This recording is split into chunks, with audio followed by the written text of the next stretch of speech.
you know, you talked about the GDP, but you talked about it in terms of it justifying where you've always stood as a state. But the question would also be, what does that do for you in terms of now you yourself and the National Bureau of Statistics have come to terms with the importance of the role that this state plays in, you know, in the national GDP as a whole. But what does that do for you in terms of, does it help you market yourself better? What exactly does it do?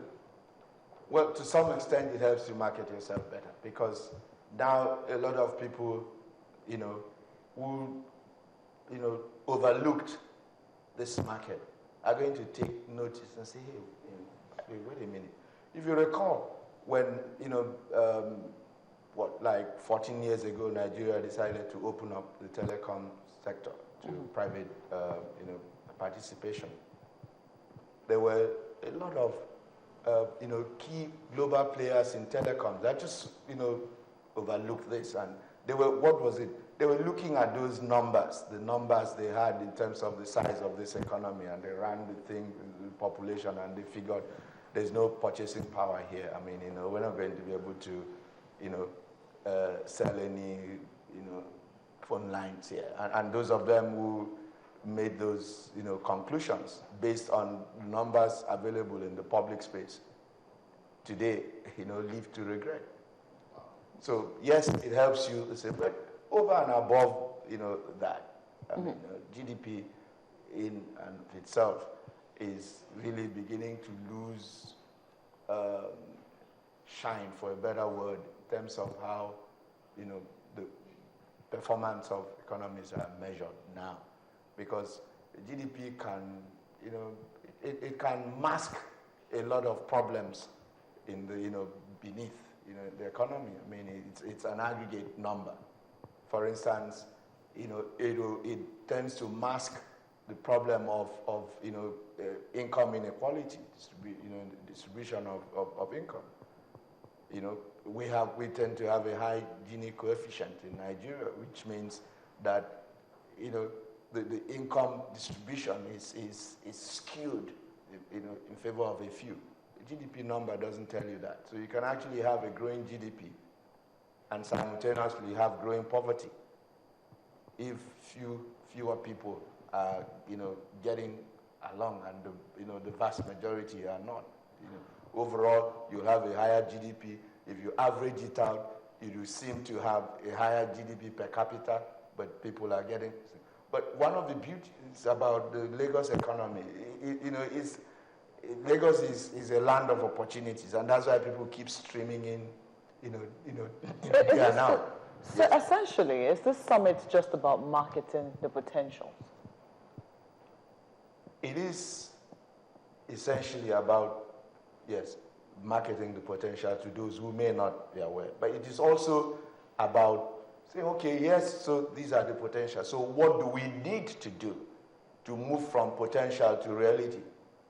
And there are things that, you know, the government needs to do. So we want to hear, you know, at this summit, what can we do better as, you know, as a state, you know, to enable people, you know, take advantage of these opportunities. And then, you know, what can everyone else do? What should the federal government be doing more? What should, you know, financiers be doing more? What should our development partners be doing more? What should, you know, investors be doing more? What should even the consumers of, you know, electricity, the users, be doing more? And that's why we have led the campaign on, you know, energy conservation. Because we suffer a sort of double jeopardy at the moment. Not only do we not have adequate power, but we misuse the little that we have. And so, as you know, a private sector-led, you know, a power industry emerges, where people are going to face up to the fact that they're going to probably pay more economic price for this product. People have to begin to get efficient in the way they use this. So does it mean that this conference, this summit, we will get feedback from the people to policymakers and from policymakers to people, and not just from policymakers talking about the opportunities? Oh yes, absolutely. That has always been the concept and the spirit of the Ingweti. You know, it's about, you know, it's a platform for, you know, for generating ideas. And you know, it's not, you know, from government to the private sector or from private sector to the government. It's about everyone sitting in the room and putting an issue together, you know, on the table and saying, what do we need to do to, you know, to tackle this? But before we delve into what we will do, I imagine you will be talking about the previous summits that have held. So what has been done with the recommendations of the previous ones? That's, you know, usually if you look at the, you know, the last 3 summits, and this one wouldn't be, you know, different. We always, you know, set the ball rolling by coming back to account for what we have done with the previous, you know, resolutions. Because we want every participant at the Ngwedi to understand that this is not another talk show. For government, it's not another talk show. So we take the, you know, resolutions that come out of here seriously. And that's why during the summit, you know, the, you know, government, you know, people, the government side, the people on the Lagos State government, engage actively. You notice in each of the panels, there's at least someone from the government in there. We engage, we debate the issues. We, you know, there are recommendations. If there are ones that we think are not, you know, workable, and for good reason that we have, we put that on the table up front so that when the conference rises, it rises with, you know, the right, you know, resolutions that are also implementable and will achieve the desired goals. And we leave here committing ourselves to implementation. So for instance, when I give my account of, you know, what we've done with past resolutions, you will find that for the 2012 summit, there were 33 resolutions. 32 have been implemented today. And only one. Yes. Interesting.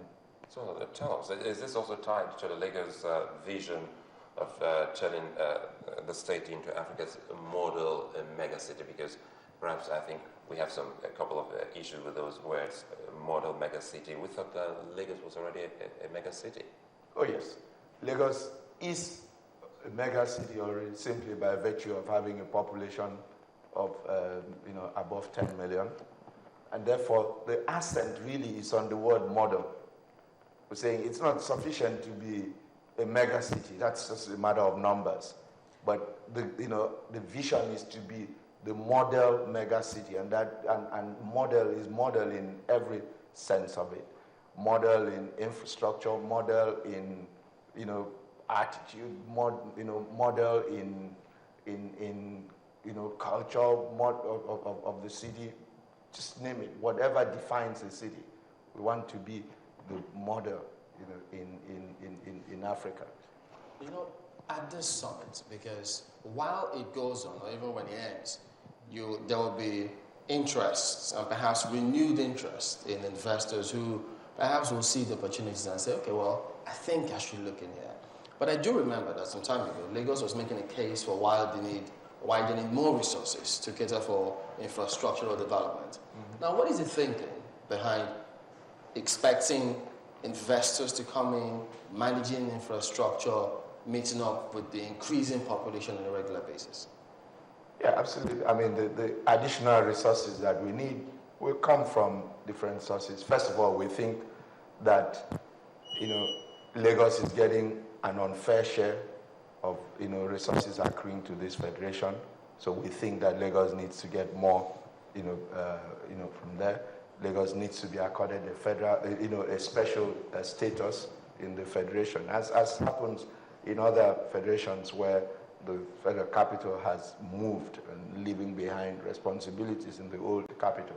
But beyond that, okay, the real resources are going to come from, you know, economic activity that goes on here. As employment is created, people pay taxes, people engage in other economic activities that, you know, create user fees, to government and generally boost the revenues available to, you know, to government. You know, you talked about, just a moment, you spoke about the special status and you talked about responsibilities.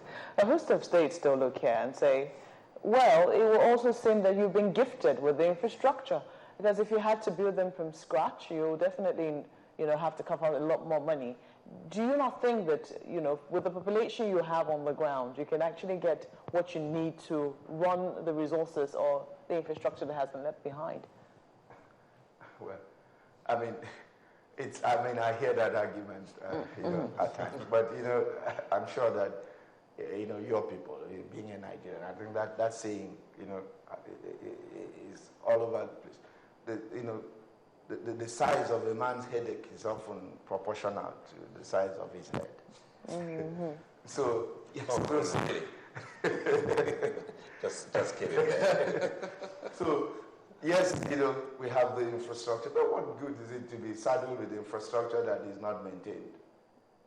I mean, since the federal capital moved here, you've got all of those. Can you give us instances? I mean, more specific instances. Are we talking about roads? Are we talking about buildings? What exactly are we talking about? We're talking about roads, okay? With the exception of the Third Mainland Bridge that, in the recent past has, received attention, especially after the outcry about, you remember all the rumor that the bridge was, the other bridges and getting, attention. We've been fixing federal, roads. We have 51 billion naira plus outstanding claims for federal roads that we fixed here that haven't been paid for years, and so that's an example. But also look at even buildings. Right? When you drive around Ikoyi, for instance, for all of the improvement in the whatever, just look at when you see any really run-down building there, you can almost bet that it is an abandoned federal government building that isn't being maintained. So many people are coming into Lagos for this particular summit. It's the 7th in the series, right? Yes. And I'm particularly interested in the former president of Georgia, Mikhail Saakashvili. Yes. What do you hope to get from him, and why is he one of the speakers in this particular summit? Well, we picked the former president of Georgia for principally because he was a reformist, president, and apart from his reform in other, sectors, okay. He led reform in the power sector. The Georgian power sector used to be everything that is wrong with the Nigerian power sector and worse. But they fixed it. They fixed it. And that's part of what you're going to be hearing, at this, this summit, sharing some what they did.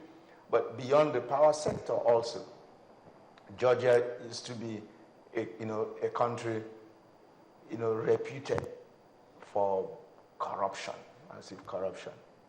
They fixed that. Talking about a country where the president woke up one day and fired all of the policemen and said, let's just begin afresh. That'll be